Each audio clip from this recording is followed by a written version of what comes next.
आप समझ सकते हैं वो कौन सी लड़की होगी जो अपने सुहाग रात के बारे में पूरा मीडिया के सामने खोल कर बोलेगी। आरती छोटू का मौत का धंधा बना रही है। आरती छोटू का मौत का यूट्यूब पे बिजनेस कर रही है। छोटू का हत्या आरती के भाभी की वजह से नहीं, आरती के ही वजह से हुआ था। आरती ही बुलाई थी अपने घर और दोष ठहराई अपनी भाभी के ऊपर। नमस्कार, स्वागत है आप सभी को हमारे चैनल पे। आप देख रहे हैं फुल मीडिया न्यूज। बिहार में छोटू और आरती की एक चर्चा का विषय बनी है। पूरे बिहार नहीं, पूरे भारत में उसका नाम परिचित है। जी हाँ, मैं उसी आरती के बारे में बातें करने वाला हूं। सबसे पहले वीडियो को शुरू करने से पहले आप चैनल पे नए हैं तो चैनल को सब्सक्राइब कर लीजिए और बेल आइकन को प्रेस कर लीजिए ताकि मेरा हर वीडियो का नोटिफिकेशन आप तक पहुंच सके। जी हाँ, मैं बात करने वाला हूं आरती की, जो आज सोशल मीडिया पे सबसे ज्यादा वायरल है। सोशल मीडिया पे वायरल होने की मजबूरी की फायदा उठा रही है, यानी धंधा कर रही है आरती। सबसे पहले मैं बताता हूं आरती के बारे में। मैं उस बात की समर्थन करता हूं कि इस समय में कौन सा लड़की लड़का से बात नहीं करती है या कौन सा लड़का है जो किसी लड़की से बात नहीं करता है। लेकिन मैं बात करूंगा सिर्फ आरती और छोटू का। जिस दिन छोटू आरती के घर गया था, ये किसी के कहने पे नहीं, आरती की भाभी के कहने पे नहीं, बल्कि आरती के कहने पे ही छोटू उसके घर गया था। लेकिन अपना जान बचाने के लिए आरती बोली कि मेरा भाभी ही बुलाई थी छोटू को।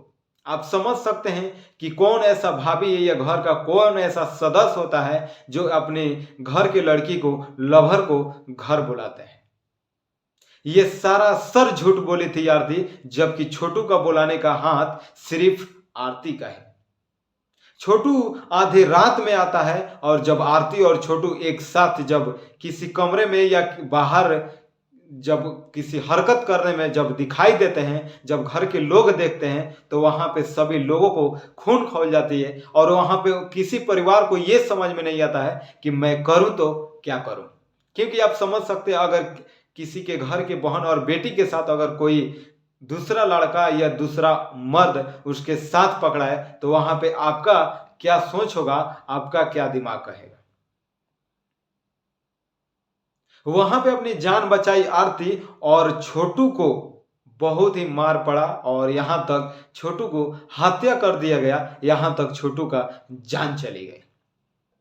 बात तो ये समझ में नहीं आता है कि जब तुम छोटू के घर आते हो और किस प्रकार गम में आंसू बहा बहा कर तुम लोगों को दिखाती हो। लोग तुम्हारे आंसू को देखकर, लोग तुम्हारे गम को देखकर पूरे नम हो जाते हैं कि किस प्रकार बेचारी अपनी जिंदगी को गुजार रही है, किस प्रकार इसके जिंदगी के साथ कितनी दुख पड़ी हुई है। तुम्हारा हर बात लोग समझते हैं, तुम्हारा हर दर्द लोग समझते हैं। लेकिन उस समय तुम अपने वायरल होने की मजबूरी की फायदा उठाने के लिए जो भी हो सच किया और सही भी किया।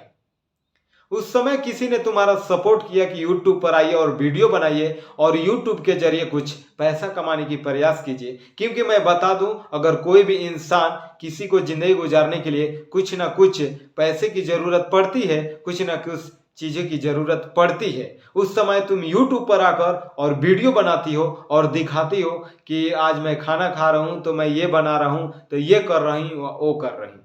बहुत ही अच्छा है, तुम वीडियो बनाई, बहुत ही बेहतर है।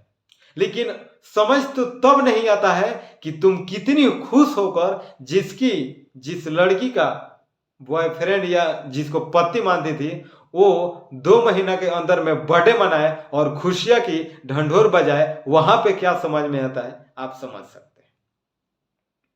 समझ में तब नहीं आता है कि तुम बोलती थी मीडिया के सामने चीख चीख के, मैं छोटू को जिंदगी भर विधवा बनकर रहूंगी, कभी नहीं शादी करूंगी, और तुम एक दिन के अंदर में शादी कर लेती हो। समझ में तो ये नहीं आता। खुशी है कि तुम शादी कर लिया, माना तुम शादी कर लिया, बहुत ही अच्छा है, क्योंकि बिना शादी के इंसान कब तक रह सकता है, 2 साल 4 साल 6 साल। लेकिन समझ में तब आता है जब शादी होता है। उसी दिन तुम मीडिया को फोन कर करके बुलाती हो अपने घर और वीडियो बनवाती हो और चैनल पे अपने अपलोड करते जाती हो। और जब अपलोड तुम्हारा वीडियो वायरल होने लगता है तो पूरे बिहार के मीडिया वहां पे पहुंचने लगते हैं। जब मीडिया वाले तुम्हारे पास पहुंचने लगते हैं, जब तुम्हारा पूरा सवाल होने लगता है कि तूने तो शादी कर ली, छोटू का गम भुला दी, क्या छोटू का याद अब आएगा कि नहीं, उस समय तुम चिल्लाने लगती हो, उस समय तुम्हें कड़वा लगने लगता है, उस समय तुम्हें मिर्ची लगने लगता है कि छोटू का बात मत कीजिए, छोटू पिछला जो बात है वो बात मत कीजिए। लेकिन मैं बता दूं कि तुम छोटू का मौत के धंधा कर रही हो, छोटू का मौत के जिंदगी के ऊपर तुम बिजनेस कर रही हो, छोटू के नाम पे तुम खिलवाड़ कर रही हो। समझ में तब नहीं आता है जब मीडिया वाले तुमको बैठा कर और सामने जब पूछते हैं कि तुम सुहाग रात मनाई हो कि नहीं, तो तुम वहां किस प्रकार बोल रही है बेशरम की तरह कि मैं तो उसी दिन सुहाग रात मना ली जिस दिन मेरा शादी हुआ था। आप लोग समझ सकते होंगे इस बात को लेकर सरासर ये बदचलन ही औरत है, ये बदचलन ही लड़की है जो पूरे समाज को गुमराह करने की प्रयास कर रही है। बाकी मेरा प्रयास कैसा लगा आप लोग कमेंट बॉक्स में जरूर बताइए, और चैनल पे नए हैं तो चैनल को सब्सक्राइब कर लीजिए। ऐसे ही बिहार की छोटी बड़ी खबरें आप सबके बीच रूबरू कराने के प्रयास करता हूं। जब तक लिए फिर मिलते हैं नेक्स्ट खबरों को लेकर, जब तक लिए जय हिंद जय भारत।